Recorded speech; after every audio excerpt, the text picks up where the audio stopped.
A girl in the forest.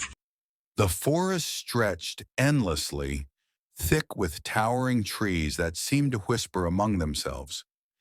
Emily gripped the steering wheel as her car rolled along the winding road, the only sound being the hum of the engine and the occasional chirping of unseen birds.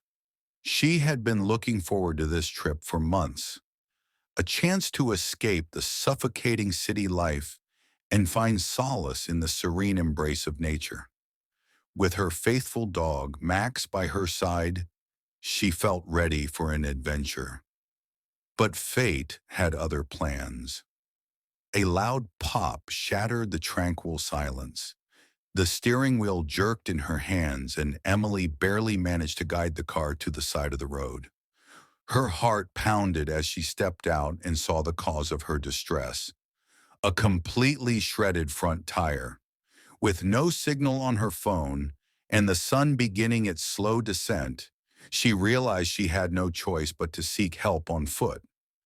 Grabbing her flashlight and calling Max to her side, she ventured into the woods, following a faint path that disappeared between the dense trees. The deeper she walked, the heavier the air became, thick with the scent of damp earth and something unfamiliar. The sun dipped below the treetops, cast in eerie shadows that twisted and stretched with the wind. Then she saw it, a door. Standing alone in the middle of the forest, unattached to any building, its wooden surface worn and aged. Her stomach twisted with unease, yet something about it called to her, urging her forward. The door creaked open before she could even reach for it. A rush of cold air swept past her as she cautiously stepped inside. The room was dimly lit by a single lantern, casting flickering shadows against the wooden walls. Before Emily could make sense of the bizarre scene, the door slammed shut behind her. She spun around, her breath catching in her throat. A woman stood there, tall, thin, her face pale as though she had seen things no human should ever witness. "You shouldn't be here," the woman whispered, her voice barely audible over the sound of the wind outside. "They'll be hunting soon." A shiver crawled up Emily's spine. "Who? Who's hunting?"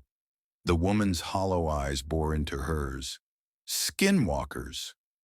Emily let out a nervous laugh. "You're kidding, right?" But the woman didn't laugh. Instead, she moved to the window, peering into the darkness beyond. "They take the shape of those you know. They speak with familiar voices. They knock, calling your name, waiting for you to let them in." Emily's chest tightened. I I need to leave," she stammered. Before the woman could respond, a sudden violent knock echoed through the wooden door, shaking the walls. Max growled lowly, his ears flattening against his head. Then came the whispers, dozens of them, slithering through the air like unseen hands creeping along her skin. Then a voice. "Hi, Emily. It's been a long time." Her blood turned to ice. She knew that voice. It belonged to someone she hadn't seen in years, someone who had died, her older brother. The woman grabbed her wrist, pulling her away from the door. "Don't answer," she hissed. "No matter what they say, don't believe them." The knocking grew more insistent.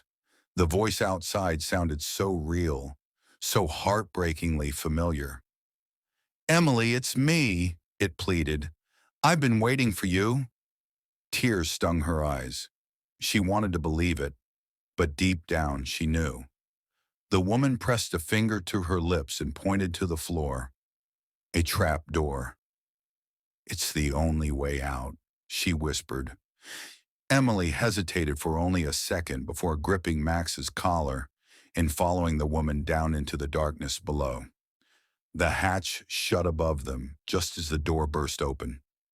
Heavy footsteps entered the room, dragging something across the wooden floor. Emily held her breath, praying the thing wouldn't find them. Then the whispers started again, this time right outside the hatch. Emily, I know you're there. She clenched her eyes shut, her nails digging into her palms. The voice shifted, morphing, distorting, changing into something guttural and inhuman. Then silence. When she finally dared to open her eyes, the woman was gone. The room above was empty, and the door was wide open.